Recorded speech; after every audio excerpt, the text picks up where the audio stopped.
Hey, what's going on, guys? It's We The People here. So, for this podcast episode, this episode of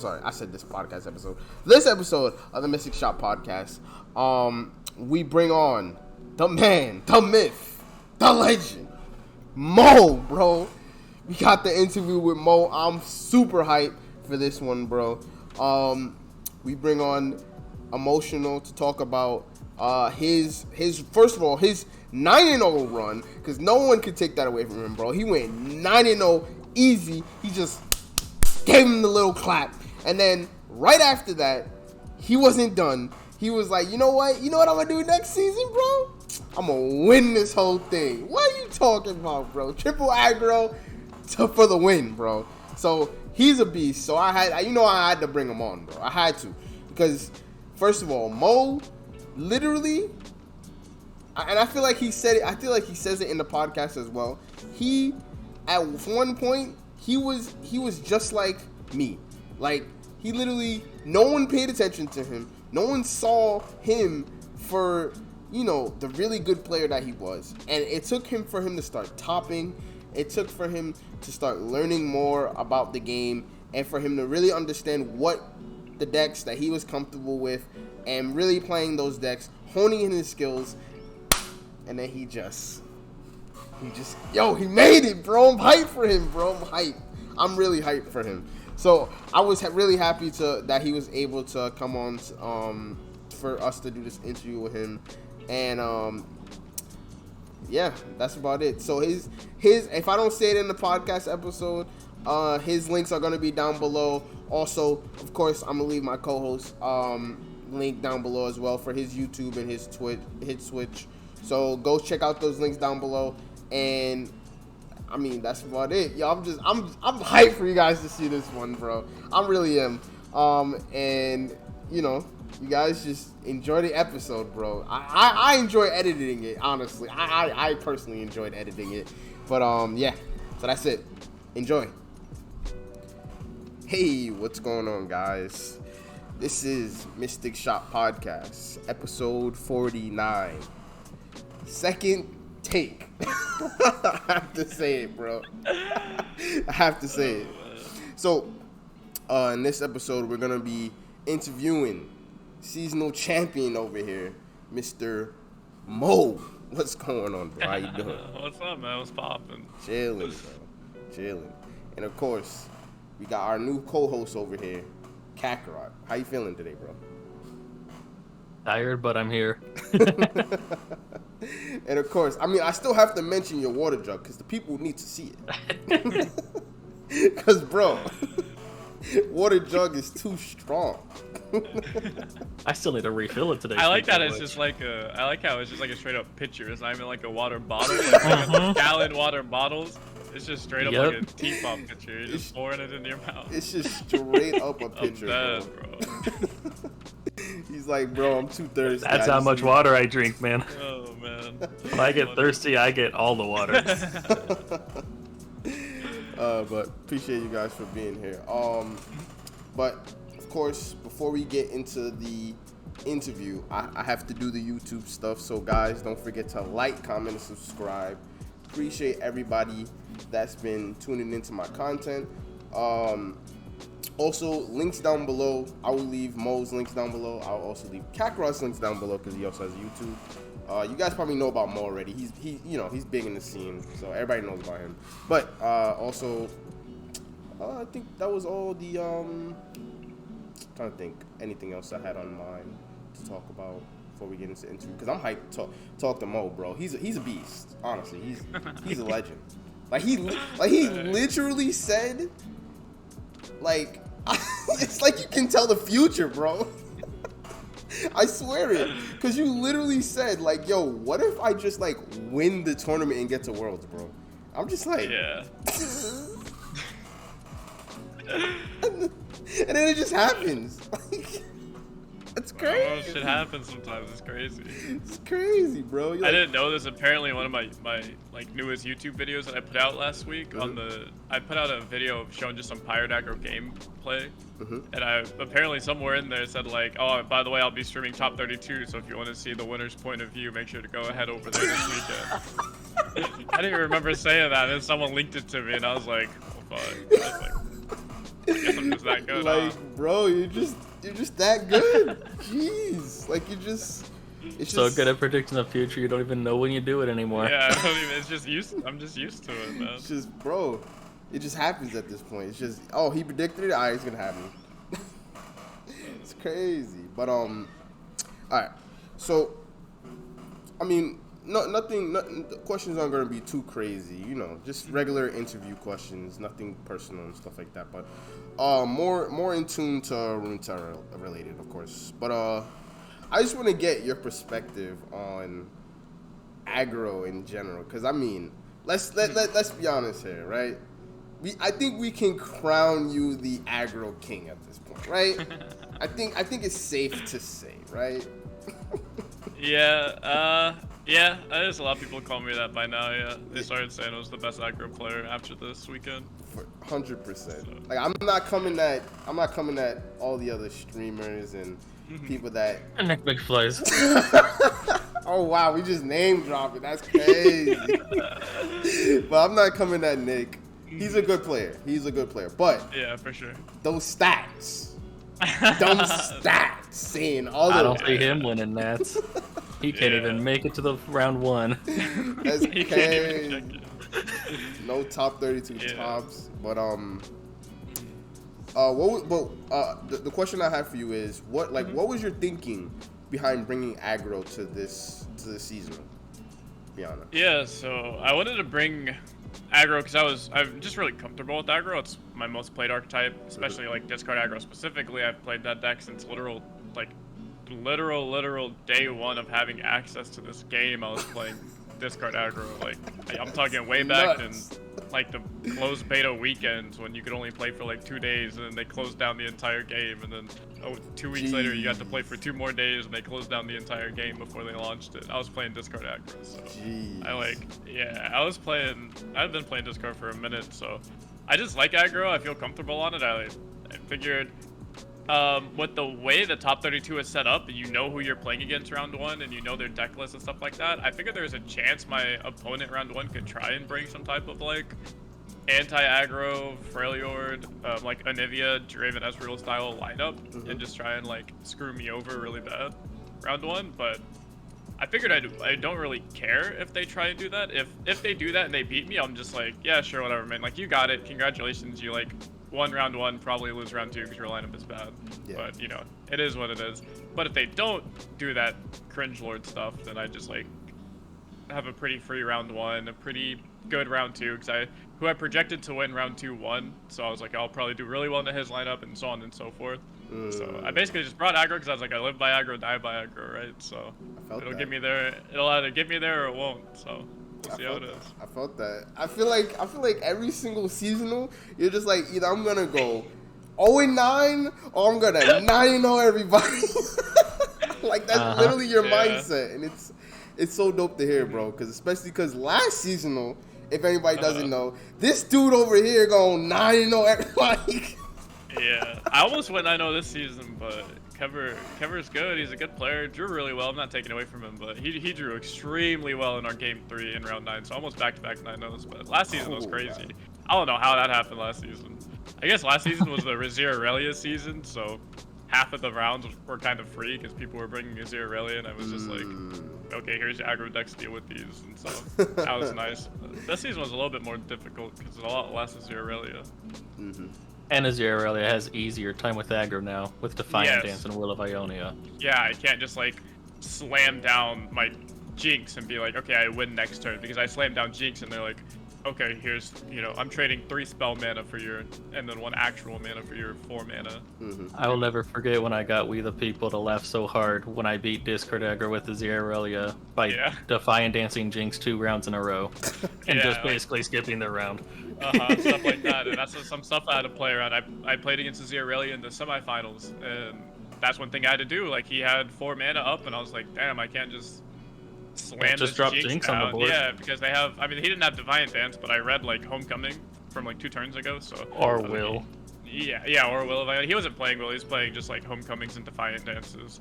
But I was like, man, I really can't just be slamming Jinx here and just get out tempoed like that. I'll just lose the game for sure. Yeah. So it makes it more difficult. 100%. Yep. But also another thing that I noticed, because I personally sat down and watched some of your games and stuff like that. Some of the things that they catch. I mean, because not a lot of your point of view. Like I don't know if you know like how Majin Bay put like pretty much all of his seasonal runs pretty much on YouTube. On YouTube? Yeah, you don't. I feel like from your point of view, people would love to see that, bro.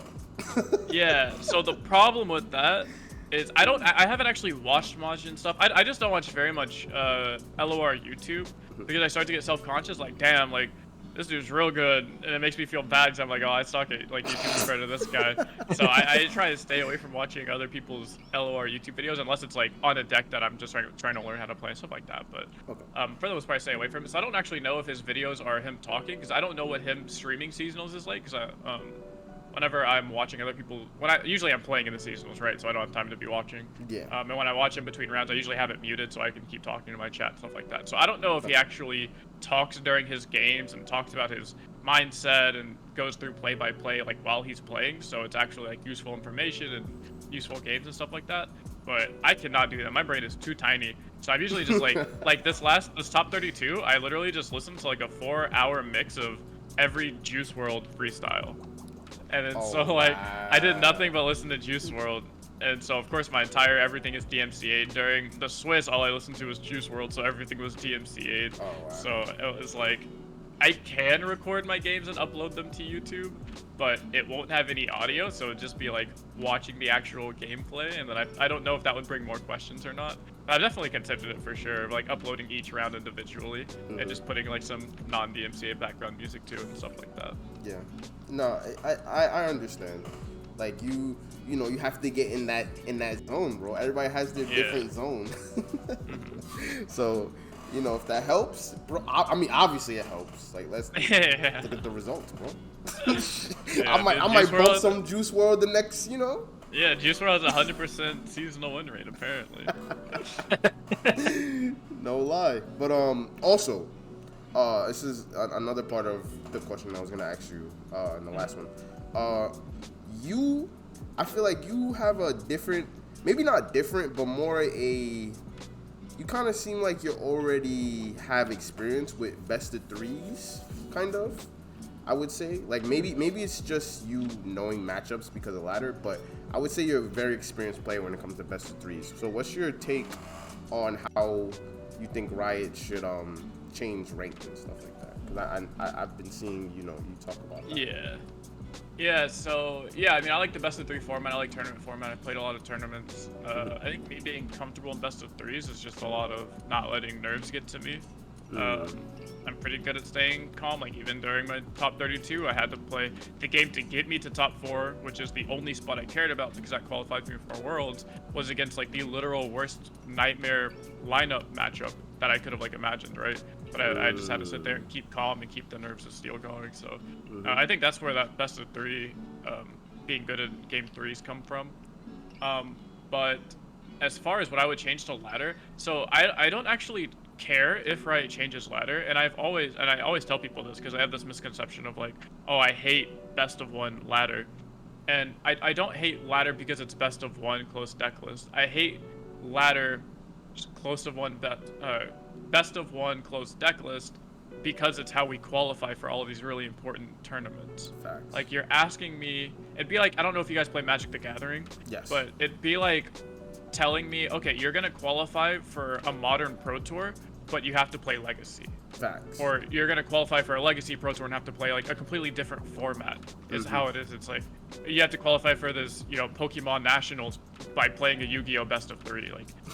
Like that's kind of extreme because at least you're playing the same game, right? But you have to play a completely different format, a less competitive, you know, but that's all opinionated. But just forcing someone to play a different format than what they're going to be playing in the tournament is kind of whack. Like, a lot of these players are really good at ladder, and I'm not saying they're bad at tournaments, but they have a lot of experience in ladder. They're really good at ladder, but they've turned up in like maybe one tournament ever, right? So they're going to go into Worlds here because they qualified through ladder, and maybe they're just not going to do as well as everyone thinks they're going to, because they're not going to have that best of 3 practice. They're not going to have that tournament practice. They're not going to have that lineup practice and stuff like that. It's just going to be a whole new world to them, and it'll be crazy to see for sure. And I legitimately like feel kind of bad for the people that only play ladder and qualify for Worlds through ladder, and then if any of them just get dream crushed at Worlds, you know, it's kind of not fair for them, because they were kind of set up to fail in a way. Yeah. No, Yeah. I agree with that. During Nats, I saw too many lineups that were just, where's the synergy between this? Yeah, people do that. They're like, and you know, at some point you have to say like, oh, I'm just gonna bring 3 decks I know how to play, and it is what it is, right? And I understand that, but still, like, if you take 3 decks that you know how to play that have absolutely no synergy, or sometimes they can even have anti-synergy, and then you play against somebody who's playing not the greatest decks, but at least they have synergy, those decks are gonna, you know, probably They're just gonna target have one a of higher, your 3 decks. Exactly. If they hit one of your 3 decks, you're just gonna lose. Like, you're gonna have a higher percent win rate playing these like coherent, cohesive lineups, and that's what we saw in seasonals. Like, I think 3 out of the 4 seasonals, every seasonal except for the America Shard had, I think, like Tompkins, Soraka, and Azir. I don't know if Tompkins, Soraka, but I know at least half of them had Tompkins, Soraka, and Azir won the seasonals. And in America Shard, even the finalist that I played against had Tompkins, Soraka, and Azir. Nobody in their right mind will say Tompkins, Soraka is a tier 1 deck, a good, like, even a good deck. Half the people probably think that deck is garbage. But what that lineup does is it targets a very specific style of play, and it targets it really well, and it obviously does that very well, and it was a good meta call because it made it to the finals 3 out of the 4 times. So It's like, these people out here playing non-ladder decks, and you're never going to see that deck on ladder, right? So you don't have experience playing against it, you're not going to have experience playing it, but because it does a tournament like setting really, really well, that person's immediately going to have advantage over anyone that's coming in just from ladder. Yeah. It's basically like you were saying, it's a pretty much a different format. So it kind of has like a different meta. Not different meta, but it's like a different set of decks that create a different meta. Yeah, it's definitely like, it's for sure like a different meta, and that's why people complain all the time, like, oh, this meta's dog shit, this meta's trash, like, seasonals is going to be trash.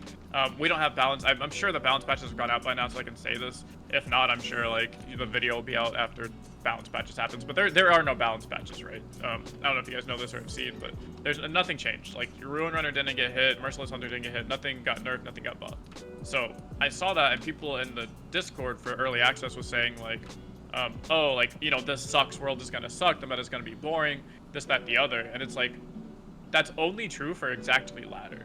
Because outside of ladder, I literally named like over 25 decks the other day on my stream of decks that are playable in tournaments. They're not just playable in the sense of like, yeah, you can play it and it'll win 1 out of 10 games, but like legitimately can win a tournament lineup.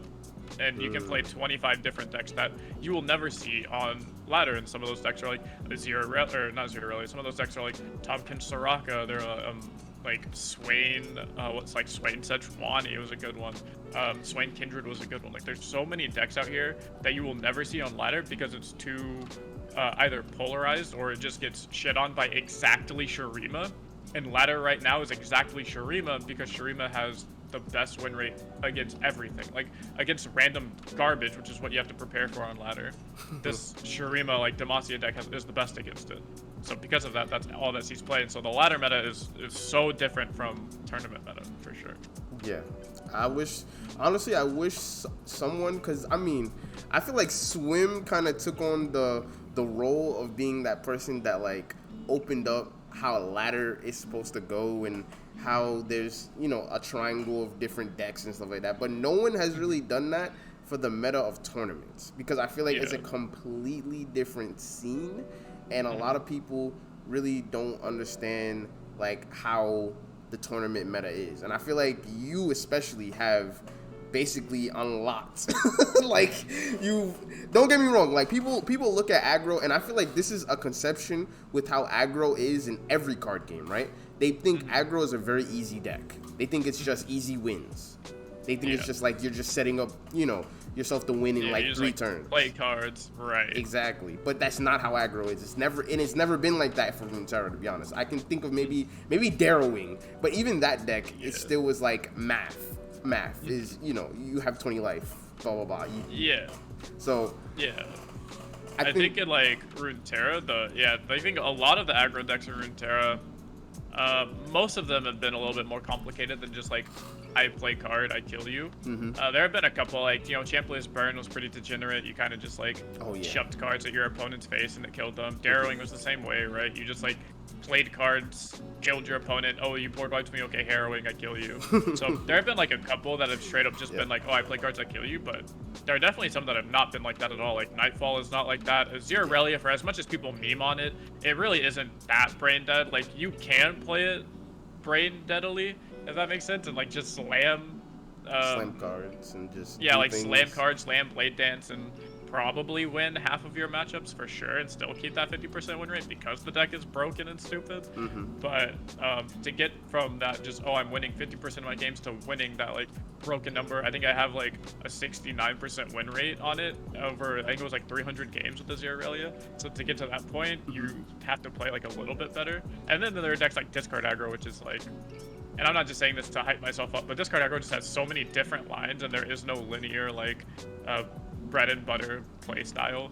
It's just, it's a lot better than people think. I just think people hate aggro because they lose to aggro and they're like, oh my god, aggro sucks. You know, same way people lose to Lee Sin and they're like, oh my god, Lee Sin sucks, nerf Lee Sin, and stuff like that. They just like, people forget about the big picture, all of the supporting cards, and just like attack the one thing that they don't like that feels bad to lose against, for sure. Yep, I 100% agree. And I feel like there needs to be more. Like, I feel like Nick doesn't say this enough, and I wish maybe hopefully we have a new king. So I'm gonna need you to explain to these Redditors and these people that don't really play a lot of. Don't bring up the Redditors, oh no. No. All jokes aside, I need you to explain to them like how aggro, especially in Runeterra, is not. It's not a brain dead kind of archetype. And in my personal opinion, this is a hot take, because some people look at this and they're just like, oh my god, he doesn't even understand the game. This is my personal opinion. Control in Runeterra has felt way more brain dead. It's felt way more brain dead and more just, oh, you're gonna do something, so I have to react to you, rather than aggro. Because aggro is more on the offensive. It's more setting up things. Right. So yeah, and that's just fundamentally true. I wouldn't say it's more brain dead. I'd say it's more easy, for sure. And that's just because of the fundamentals of Runeterra. Runeterra is, either of you guys played like CSGO or Valorant by chance, or watch it much? It's like, those games are fundamentally what are called like defender sided or defender favored. So that means the attackers, you know, you spend half the game attacking, half the game defending. The attackers are immediately at a disadvantage because they have to be pushing onto the sites and check every single corner and check every single angle and stuff like that. Whereas when you're defending, you just prop yourself up in like one position and you just watch like the entry point, right? And if the person attacking doesn't check your angle or doesn't check your corner, you just kill them. So they have to like sometimes choose between like, okay, I'm gonna enter this hallway and there's 3 points people can be in, and I just have to like guess which one of the 3 to look at. And if they guess wrong, they just instantly die. Runeterra has the same philosophy of, it's very reactor favored. If you ever put a spell on the stack first, you're immediately at a disadvantage. Your opponent has more information. Your opponent probably like can have more mana than you. Your opponent knows exactly what you can respond with. Your opponent knows exactly how to respond in the perfect way because they know what card you're playing. And then because of that, control is a lot easier to play in Runeterra because you sit there, and a lot of these control decks do just have this like super late game win con, to where as long as they get to their turn 8 or turn 9, they win the game. So because of that, they sit there and they just go pass. Oh, you played cards, okay, Avalanche. Pass. Oh, you played more cards, okay, Ravine. Oh, you played one scary card, Vengeance You. Okay. Oh, I accidentally made it to turn 8 and turn 9. Play my like War Mother, play my Field of Rush, stuff like that. Yeah. Exactly. It's a lot easier in it's a lot easier in Runeterra, in my personal opinion. Even I mean, because I played Magic, right?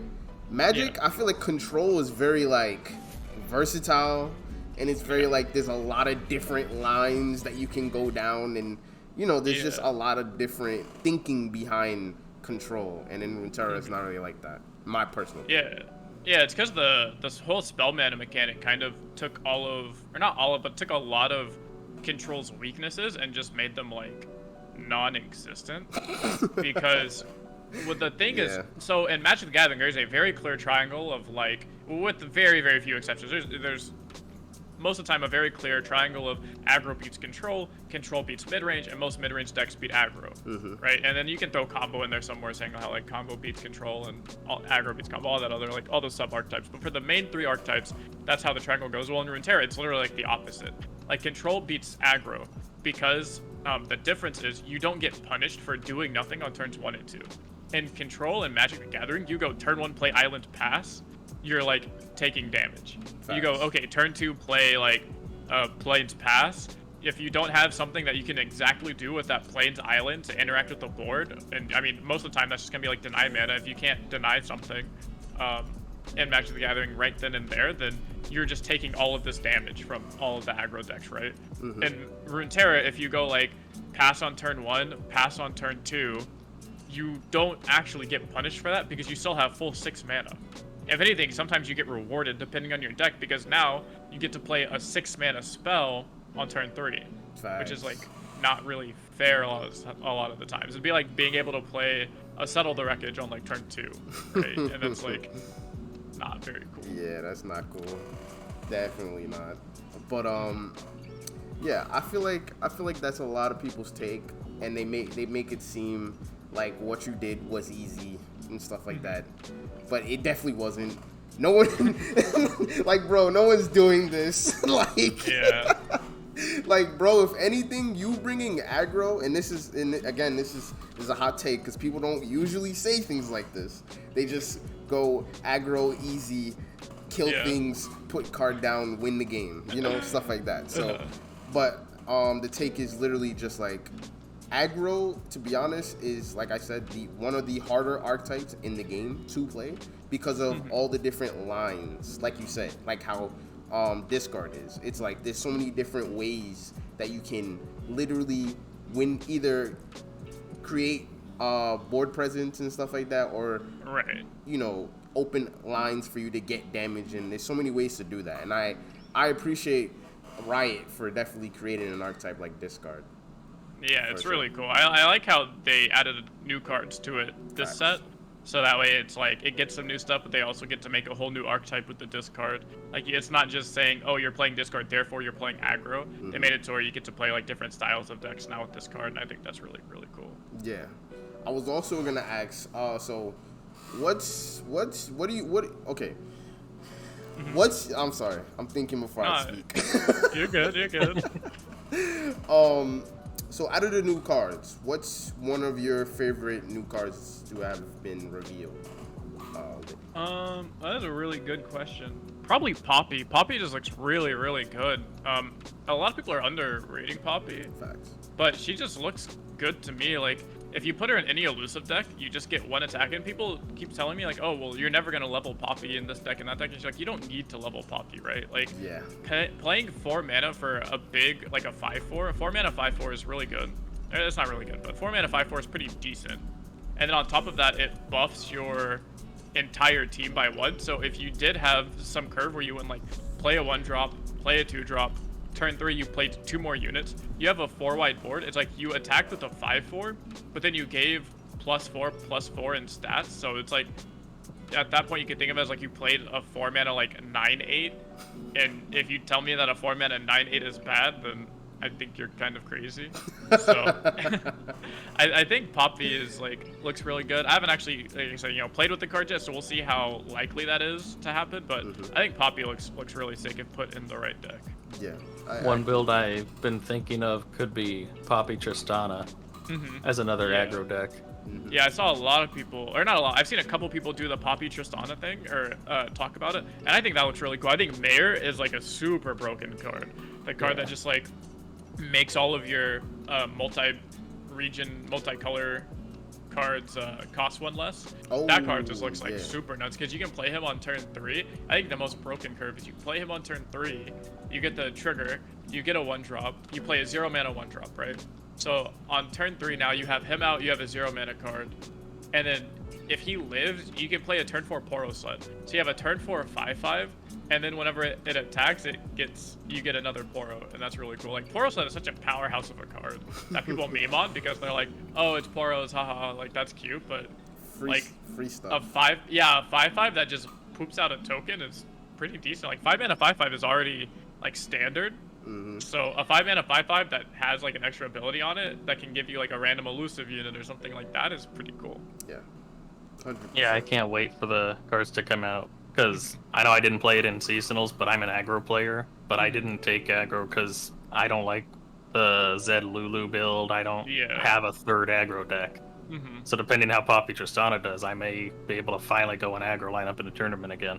Yeah, that'd be awesome. I'm excited to see how there's a bunch of different takes you can do on aggro with these new cards, and they're really cool. I'm excited. Facts. Yo, I'm excited to see what you bring, Mo. Honestly, I feel like I'm not gonna say because I feel like you always had cred in the streets, right? Yeah, a little bit more lately than back then, but yeah, a little bit more lately. People started recognizing me. I think it was after this the last seasonal, like 2 seasonals ago when I went 9-0. Yeah. Is when people were starting to think like, oh hey, this like Mo guy, he's like not bad. And I like got a bunch of people. Like I had some. So the way my content worked was I streamed for like almost 8 months with an average of like 2 viewers, and then I hit rank 1 like back to back to back. And Giant Slayer put me on their like fight night one week, and they were like, "Oh, hey Mo, like, do you want to do fight night?" And I was like, "Yeah, sure. I mean, that sounds cool. Like, I'm down." And then I ran a 3-peat on that series of tournaments, and people were like, "Oh, damn! Like, we don't know who this guy is, but he randomly just came in here and like went back to back to back, like top cut or top 2." So, like, I guess he's like pretty not bad. So then my content kind of like blew up, in that sense. And then it kind of like stagnated, and then last season I went 9-0, and people were like, "Oh yeah, we kind of like forgot about this guy, but he's still pretty nuts." So. I mean, bro, you're pretty good. You're pretty. I think I said this in the other interview that we had with you before. You're a pretty good player. Sure, you know. Yeah. I mean, at this point, if you're realistically telling yourself that you're not good, I don't know what stats you need, my guy. Do you need to win worlds? Yeah, probably. I mean, who knows? Yo, you're in my opinion, you're always favored. Yeah. Bro, it can literally be just like he said. He said he went into the top cut thinking that people were gonna bring anti-aggro decks. They brought the anti-aggro decks. He's still favored, bro. He's just too good. That's true. It's still 2-0 him, so it is what it is. Still 2-0 shit happens. Not gonna lie though, I was gonna go triple aggro with Shurima, like the old Azir aggro, but with Draven. Yeah, Shurima and Nox. But we had a few scrims the week before where I just kept getting 2-0'd with aggro. So I decided I'm just gonna go mid range with Azir Aurelia. I think I was gonna play Azir Aurelia in my 3rd spot, but then I was thinking like if I play against another aggro player, then that's a liability and I'm just gonna lose. So I ended up settling on elusive. So the story on how I got my lineup was the morning of, I was like, damn, I want to play triple aggro, and I know I want to play discard aggro, but I don't know what my other 2 aggro decks are going to be because I don't think any of them are like the greatest. So I just asked Swim. I finally settled on like pirates, and I was like, okay, Swim, I was like, do you have like a pirates list? And I guess like, how good is elusives? He goes, here's my pirates list, here's my elusive list. Like, elusives is nuts. I was like, okay, sure. So I got my list like 30 to 45 minutes before. It was about 30 to 25 minutes before the seasonal Swiss happened, and I just copied copied 2 out of 3 of his decks and put it in there. And I was like, I'm really hoping that everyone I play against thinks that this elusive deck is broken, because everything I've heard is people saying this elusive deck is broken. Yeah. So I'm like, I hope people just think this deck is good enough to ban, because I legit had like 20 games on it. And I was like, dude, I really don't know how to play this deck. And of course, round 1, my opponent doesn't ban it. And I'm like, fuck. Like, I guess there's no time to learn like the present, right? So I load up the deck game 1, and I'm getting creamed. I'm getting destroyed. And he was like Shrima Ione, I believe. I was getting destroyed, and I just randomly top decked Rally, and I was like, okay, I guess I win the game. Like, I went the 3 mana 2 and what's her name, the Assassin girl? Oh, Shadow Assassin. Yeah, I played like Shadow Assassin, and it drew me a Rally, and I was just like, counting. Oh, hey, like, it looks like I win. I guess I win. That's crazy. And like, same thing happened on like round, I think it was like round 8 or something like that. Almost the exact same scenario happened where they didn't ban the elusive deck, and I just randomly won because I drew Shadow Assassin into Rally, and I was like, this deck sucks. Yo, yeah, I was afraid of honestly going Azir Rally as my 3rd deck, but this boy over here, where the people kept saying I'm too good with the deck. Yeah, for sure. I mean, and eventually through the tournament, I realized I really am, because I didn't lose to any of the stuff that supposedly counters me. Not even the lose Ed. Yeah, that's good. I think Azir really is a really good deck, and so I think if you're really good with a really good deck, you should always bring it. For sure. I think that's great. I think that's a great mindset to have. I expected to be against much more aggro lineups. But then I also realized, like, halfway through, aggro really doesn't counter me when I know what I'm doing. Yeah, the good Azir Aurelia player, aggro isn't too good. When you get a really good aggro player versus a really good Azir Aurelia player, it gets a little bit tricky, because the cards you use to counter depending their which aggro deck, it still depends on which aggro deck. And then like Pyrus, there's not much a high cap you can go, no matter how skilled you are. Right, but the difference there is Pirates has like burn and stuff, so if you do well, they can still just go like, okay, burn. You just have to know, basically the aggro player has to know how to stop you from stopping them, because at the end of the day, the aggro is always going to be like slightly favored, I'm sure, in some stats. But if your Azir Aurelia player is better than the aggro player, then that doesn't really matter in the slightest. Because the Azir Aurelia player is just going to body you, and anytime you try and do something relevant, they're just going to stop you, and it feels really just Defiant Dance Gangplank round Yeah, 5. exactly. Like if you're playing Pirate aggro, and you're like, oh, Herder slam Gangplank on 5, look at me go, and then you're against a halfway decent Azir Aurelia player, a really good Azir Aurelia player, you're just going to lose, because they're just going to be like, okay, spend my 4 mana, like my spell mana over here to deal with your 5 mana champion. Go next. Yep. That's how I just automatically win any GP Sedge matchup. Just save Defiant Dance for round 6 when they drop Sejuani, and just skip their whole round, and I still got mana to go. Yeah, it's crazy. You get to spend your spell mana to fucking time walk them and okay, go next. Damn. So, Mo, last 3 questions. So, what's your favorite champion in Runeterra right now? Oh, it's Draven. Oh, it's always Draven. League of Draven. Yeah, I think I'm under the impression Draven's actually like the perfect champion. Facts. I love Draven. He really is. Favorite region? I would guess Noxus. Yeah, it's either Noxus or PNC. Because in Magic, I'm like a degenerate combo player, and PNC has a bunch of this like degenerate card draw, so people complained about Rummage nerf, so they were like, why did Rummage get nerfed? And I'll tell you, Rummage was single-handedly the most broken card in the entire game. Yeah, like 1 mana draw 2 at cards burst get created nowadays. Yeah, it's like 1 mana burst speed draw 2 is not like literally in any card game. In any card game, that's not okay, right? That's just broken. Yeah. I mean, Yu-Gi-Oh! Pot of Greed's broken. Yeah, it's exactly. It's banned. Like, it's nuts. Faithless Looting got banned. Like, all of these 1 mana draw 2 cards in every other card game is just banned or just so broken you have to play 4 of, right? And then on top of that, you have all these cards that benefit off of it. So it's like, oh, well, the downside, Mr. Mo, is that you have to discard cards. It's like, dude, in half these decks, it doesn't matter. You're discarding tokens or you're discarding cards that actually benefit you from discarding them. So it's actually just a stupidly broken card. Or Draven's Axes that you literally create just to use as discard fodder. Yeah, exactly. Like, you're discarding... just +1ing, drawing 2 cards for free with 1 card. It's crazy. Nah, yeah, it's nutty.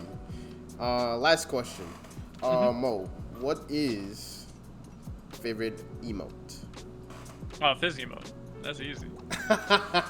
Easy clap, I don't know if right? in the finals game when I realized I won the seasonal championship, my opponent Shin emoted me. I popped out 5 Fizz emotes before I Shin emoted them. Oh yeah, I remember the Fizz emote. I remember that BM. Yeah, I love the Fizz emote. I gotta let the people know, man. Oh my goodness, we got a Fizz Fizzman over here, bro. I was in Majin Bay's watch party and we laughed when we saw the fizz emote at the end. Yeah, I love the fizz emote. Everyone knows I love the fizz emote. So. All right. Kakarot, did you have anything you wanted to ask Mo? Yeah. What did you think of how strong aggro was during this format? Did you feel like it was just in a weak state? During tournament format or like both? Like with Sivir and the constant spirits, whatever that card was for the barrier lifesteal. Yeah, so on ladder it was ass, right? It was okay. There was like a small period there, like against exactly when everybody was running Shurima Ionia, it was fine because any deck that plays Fervor is fine because the only time they can ever do anything is exactly Spirit's Refuge on Ruin Runner. But if they get to the point where they're Spirit's Refuging on a Ruin Runner when attacking you, you were probably dead, like no matter what. Like they could have done a million other things and killed you at that point. But so that wasn't that bad. But towards the end of the meta, it got horrible on ladder because people weren't just playing Shurima Ionia, like the Sivir combo with Spirit's Refuge to gain a bunch of life, but they started playing like Ezreal Draven started hitting rank 1 in North America. TF Swain started getting one of the top 9 most played decks. The Anivia deck started popping up more because people realized it counters almost like everything right now. Like Anivia is actually like the best deck in the format for ladder right now. I don't know why people aren't playing it. So I actually do like a Meta Monday video every Monday, so I see like what the most played meta decks are and like Masters and stuff like that. And so like aggro is just in such a horrible spot for ladder. For tournament, I think it was perfectly fine. The only lineup that you're ever super scared into is exactly like Anivia, Ezreal Draven, TF Swain, but nobody plays that. Most of the time, people brought 2 anti-aggro decks, but then their third deck always folded to aggro, so it made it really, really easy because people would bring like I faced the really common lineup was Anivia, Lee Sin, and then like some random third deck, and it was most of the time it was some type of like Sivir deck. So you usually just like beat whatever the Shurima deck was, whether it was Azir Aurelia, whatever it was like Sivir Auction, stuff like that. You kind of just prey on whatever the third deck is that isn't anti-aggro. And that was my experience all throughout Swiss. That was my experience throughout, top 32. It was that my round 1 opponent, his lineup was Kegs, it was like Kegs, something, and then Viego Ionia. And I was like, okay, well, I'm just gonna like 2-0 Viego Ionia. My round 2 opponent was, it was like all Ionia decks, but one of them was like the Shurima Ionia deck, and I was like, okay, well, I'll just 2-0 that deck. My next round was the hardest because that one was all anti-aggro. I thought I was going to lose, so that one doesn't count. But then like Kaneki in the semifinals, I was like, oh, 2 out of the 3 of these are horrible, but I'll just 2-0 Azir Aurelia. And then in the finals, I was like, it doesn't really matter because I kind of just like stop all 3 of this deck, so I was like, I'll just do whatever. So in all of the rounds except for one where I was just triple favored, and then one where I was just like super unfavored because it was like a fringe lineup. There was always a third deck where I was like, okay, I'm just gonna 2-0 this deck, and that happened every single time. Oh, wow, that's crazy. I wanna say that it's luck, but I feel like it's more like, bro, you predicted it and now it's happening. Like JoJo status, bro. It's crazy. But all right, is there anything else you wanted to add, Kakarot? Because that was it. All right. I appreciate you, Mo. I know you want to get to the cards, bro. I want to watch you get to the cards, bro. Oh, so am I. You're good. I'm gonna watch you and Nick. You're good. But I appreciate you for making some time to do this interview with us. For sure. And for anybody that made it to the end of the video on YouTube, we appreciate you. Like I said earlier, the links will be down below so you can check out some of Mo's stuff. And that's it. That's pretty much it. So appreciate everybody, and I'll catch everybody next week. I think I'm gonna try to make the podcast early because I feel like it's easier to get guests on also for me personally, because I'm starting to have more time during the day. So I'm probably gonna make the podcast earlier. So yeah, that's about it. So see you guys in the next one.